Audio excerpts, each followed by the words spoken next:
خۆشی ئەوەدا خۆش دووەرە وەرە خۆش بەخۆ مناقەشە هەموو شتێکەکەین بەس دین نەدێ بەس باسی دین ناکەنا بەس باسی دین ناکەین چوت لە خێڵەیە باسیێک بەڕێزانم کاتتان باش ئەم شەو یادی لەدایکبوونی حەزرەتی ئەیسایە لە سەرجەم کەنیسە و کڵێساکان لە هەرێمی کوردستان و عێراقیش ئەم ڕێوڕەسمە بەڕێوە دەچێجا بابەتێ زۆر سەرنجی ڕاکێشام خاتوونێک لەوەیە ئەوان خۆیان پەیڕەوکاری ئاینی ئیسلامن بەڵام ئەمڕۆ هاتوونەتە ئەم کڵێسەیە و دیارە هاوڕێی مەسیحی هەیە یاخود پێی خۆش بووە بەشداری یادەکەیان بکە شانیاخان شەوتان باش و سڵاو بۆ جەنابتان ئەمە یەکەم ساڵتەیە دیان هەموو جارێک وەڵامە دووەم ساڵمە بەڵێگیان لە خۆشییا بن چۆن ینی بڕیاری ئەوەتان ناوە کە 2 ساڵە بەشداری ئەەکەن لە ڕێوڕەسمی ئاینی مەسیحەکانە وڵی بێگومان چونکە هاوڕێکەم مەسیحیە ئیتر کە کاتێ جەژنی منیەت ئەو پیرۆزبایم لەیەکە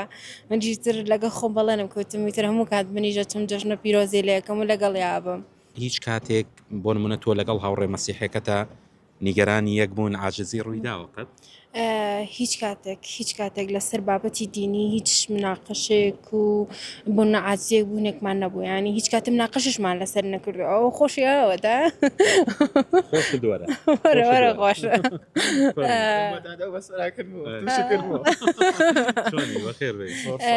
نا هیچ فەرقێکمان نەکردووە و بێگومان ئەو پێکۆژیانە هی ڕۆشنبیری شاری سلێمانی و بێگومان کورد بە تایبەتی کە هەموو شارەکانی کە پێم وایە کە ئەوان ئیژوابن بەو شێوازە پێکۆژیان لە نێوانمانە دڵێکی کوردانەوە پێکەوەین باشە لەگەڵ شانیا زۆر جار مناقەشەی چیەکەن هیچ بیرروڕاتان لە یەکەوە دوورە بەخۆ مناقەشە هەموو شتێکەکەین بەس دین نەدێ بەس باسی دین ناکەنا بەس باسی دین ناکەین چوت لە خێڵەیە باسیێک تۆش بەشداری جەژنی مسلمانانەکەی بەتەکیت خۆی زۆر خۆمان لەنەوە کۆمەڵگایشی مسلمانین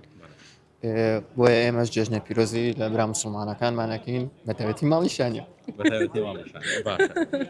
شانیاخان ئەوەی کە تۆ تێبینیت کردووە جگە لەم هاوڕێت مەسیحەکانی دیکە شەمویەوە تەبیات و شتیان خۆشیان بێگومان ینی هیچ فەرقێک ناکە پەلەتە بچنە ژوورەوە من لێبوردنم هەیە هەرچەنە کەشەکە ساردە ڕێوڕەسم و جەژنەکەی ئێوە ژوا دەستی پێکردو با بە کورتی کۆتا پەیامی ئێوە کۆتا قسە و پەیامتان چیە بێت من کۆتا پێم هەم بۆ برای مسلمانەکانمان هەم بۆ ئازیزان مەسیحەکان ئیشەڵڵا پێکەوە کاتێکی باش جوان بەسرە بین نەم ساڵە تازەی کێتەوە هیوادارم ئەوە ڕخنە و توند و قسەی ناخۆش بەرامبەر یەکتر نەکەن سەرەتا جێژنە پیرۆزی لە هەموو مەسیحەکانی کوردستان و عێراق و جیهانەکەم هیوادارم هەموو ساڵێکیان پڕ لە خۆشی و شادی و بەختەوەری و کامەرانی بێ واروە لا برا مسلمانەکانش باماشەوە چکەم جێژنە جیاوازی نییە لە نێوە مسلمان و مەسیحیەکانە و زۆر سپاسانەکەم سپاس بۆ ئێوە شوو هیوادارم ئێوە شەمیشاوە دەم بەخەندە و